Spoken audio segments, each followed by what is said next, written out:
Welcome back. You're watching France 24. Coming up in Algeria, the army steps in, triggering the ouster of ailing President Abdelaziz Bouteflika. Mass protests have swelled the past month with peaceful calls for wholesale change at the top. A mass demonstration in Yemen's Houthi-controlled capital to mark the 4th anniversary of a civil war that's at a stalemate with tens of thousands killed and no permanent solution in sight. The European Parliament approves the overhaul of its copyright law, one which forces social media giants to pay royalties to the entertainment industry. It's prompted a bitter debate over free speech.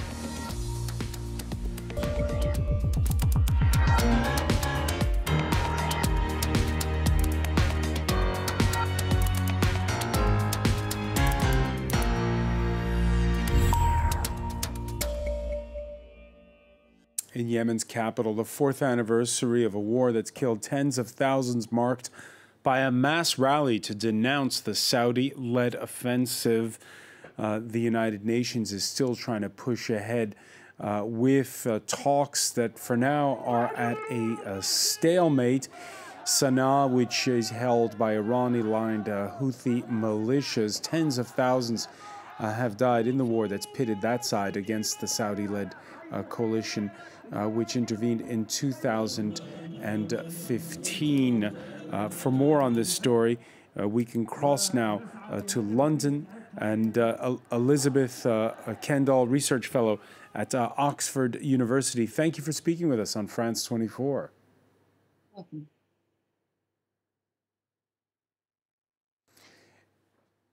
Elizabeth, the 4th anniversary, a grim one in more ways than one, because we saw back in December these peace talks taking place in Sweden. There was this momentum to de-escalate, most notably around that key port city of Hodeida. Why is it all stalled since? Well, you're right that it has stalled, but the peace talks, or the consultations which occurred in December in Stockholm, were never really about making a broad peace. They were simply about getting the two sides talking and hopefully opening up access to Hodeida port, which was all important for reaching the millions of people in Yemen who are in need of humanitarian assistance. And to some extent, that happened.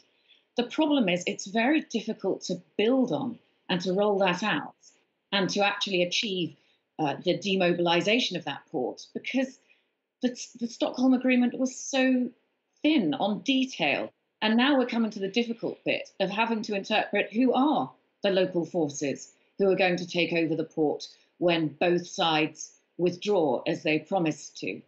And so we actually probably need now more consultations just to be able to progress with the Stockholm Agreement, to stop it unraveling completely. Things are looking pretty bleak. Back in December, you had a sense, Elizabeth, that there was this pressure on both sides, particularly on the Saudi-led coalition, what with outrage over the Crown Prince's handling of the campaign. Has that pressure subsided? I don't think that the pressure has subsided. International pressure is still very strong. Just last week, there was a vote in the US Senate which voted to pull US military support from the Saudi-led coalition. And yesterday, there was a letter from 5 political parties in the United Kingdom asking the United Kingdom government to withdraw the sale of weapons to Saudi Arabia. And we've had several European countries, Finland, the Netherlands, and most importantly, Germany, say that they will not sell weapons to Saudi Arabia. There's a lot of pressure on Saudi to end this conflict in Yemen. The problem is, it's not just about Saudi. The Houthis have to play along as well. And right now, neither side really seems to be fulfilling its commitment. And it's hard to see how to get around that unless we get them to the negotiating table again. Meanwhile, I think we just have to press on with humanitarian activities and stabilization activities, or there will never be a future for Yemen. This actually needs to happen before the war ends. Stabilization efforts need to happen now, or there'll be a whole generation lost. What's the best card that the UN mediator Oliver Griffiths can play? Well, Martin Martin Griffiths Griffiths, excuse me. he's trying to play a very straight bat between both sides, which means that he's not really calling out the ceasefire violations on either side. And of course, that angers both sides. They feel that they should be called out. The other side should be called out for its violations. And it may be that the Security Council will put some pressure on him to do that. Because right now, I think it's all about just trying to cling on to the Stockholm Agreement in whatever way possible. But very soon, very shortly, I think we're all going to have to admit that it is collapsing. Oxford University's Elizabeth Kendall, many thanks for joining us from London. Yep. Hamas says it's accepted a ceasefire with Israel, this after the reprisal attacks of late on Monday for a rocket that was launched on a home near Tel Aviv. The cross-border fighting has abated. The Israeli government saying it's ready for more strikes as the prime minister, who's gearing up for an April general election, has shortened his trip to the United States. Claire Rush has the latest. A fragile calm on the Gaza border after nearly 24 hours of rocket fire and airstrikes exchanged between Israel and Hamas. Despite the lull in the fighting, Israeli tanks remained at the border on Tuesday. This as Israeli Prime Minister Benjamin Netanyahu warned he was ready to order further action. We are prepared to do a lot more. We will do what is necessary to defend our people and to defend our state. The biggest Israeli-Palestinian escalation in months occurred on Monday when a rocket launched from Gaza hit a house in central Israel, wounding 7.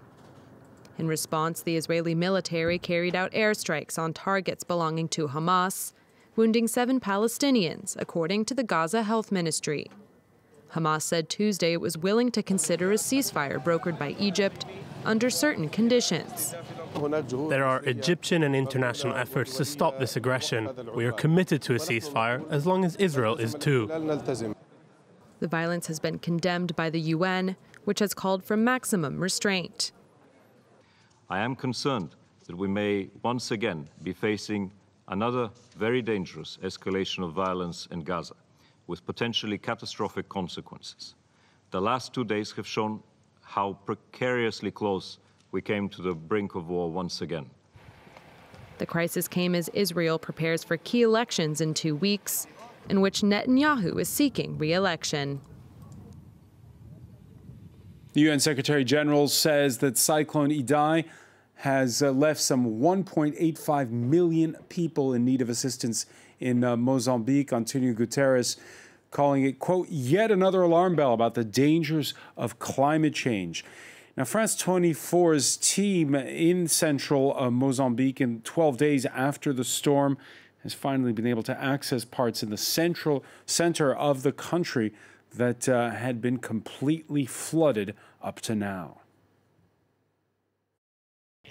In Sofala province, there is no electricity. Roads and fields are still flooded. These people have been trying to flee this disaster area for days. Leaving on foot is their only choice. Marcos, who has been working on a construction site in Buzi, took the opportunity to hit the road as soon as the water started receding. He walked for 50 kilometers. This is the situation. Everybody's coming on the food from this side. So everybody's crying for food. There is no food. Even we are seeing a helicopter passing on the top.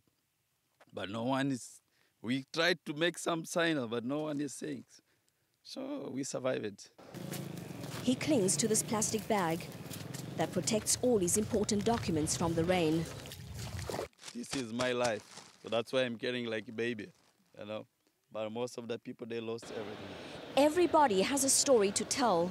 It's impossible to say how many people have died as a result of the cyclone.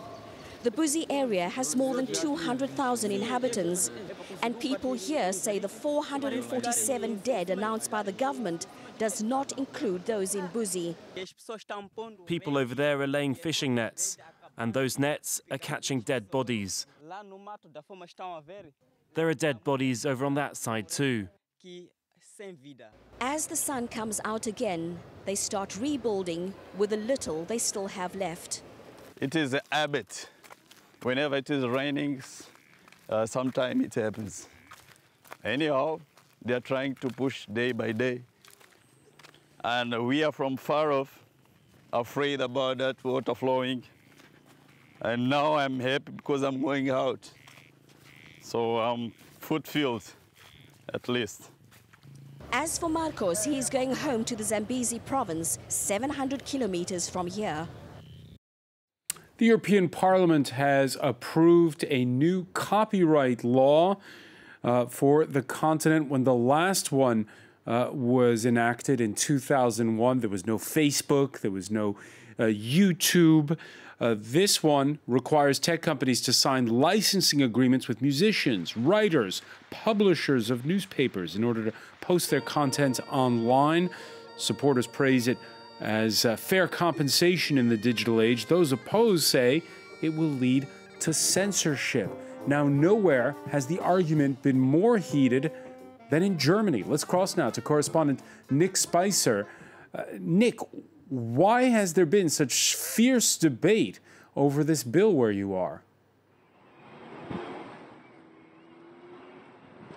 Well, I think in part the two protagonists in the European Parliament on both sides were German. There was Axel Voss, who was defending the law and who welcomed its acceptance by saying at last artists will be able to get the remuneration that they deserve. And on the other side, you have Julia Reda of the Pirate Party, who says this is a dark day for democracy in Germany. As to sort of the sociology of why Germany, I think it's the way the country is, the Chaos Computer Club, founded in 1981, sort of hacker ethic, the memories of the Second World War and the police states that spied on the citizens all create a sort of reflex in the citizenry to reject regulation, to reject oversight of the internet. And interestingly, there were demonstrations in front of the CDU headquarters, the Christian Democratic Union being the party of Chancellor Angela Merkel, with people chanting "Nie mehr CDU," never again the CDU. This before the upcoming European Parliament elections. And interestingly, that German expression was picked up by Edward Snowden in Moscow, the whistleblower on the CIA intelligence spying on networks around the world. So it's got some traction on the internet. I think that explains, the German sort of engagement with this issue. There's a lot of disappointment, as is clear, for the people who were opposed to this new copyright law here in Germany. We'll see if that spells out into any kind of European Parliament consequence. Yeah, because their argument is that things like memes that parody will be taken off because it's using a clip from something that's under copyright, or that because these big tech giants won't be monitoring, they'll be using algorithms to take things down. There'll be things that will automatically be taken down that shouldn't. What's the argument from the other side?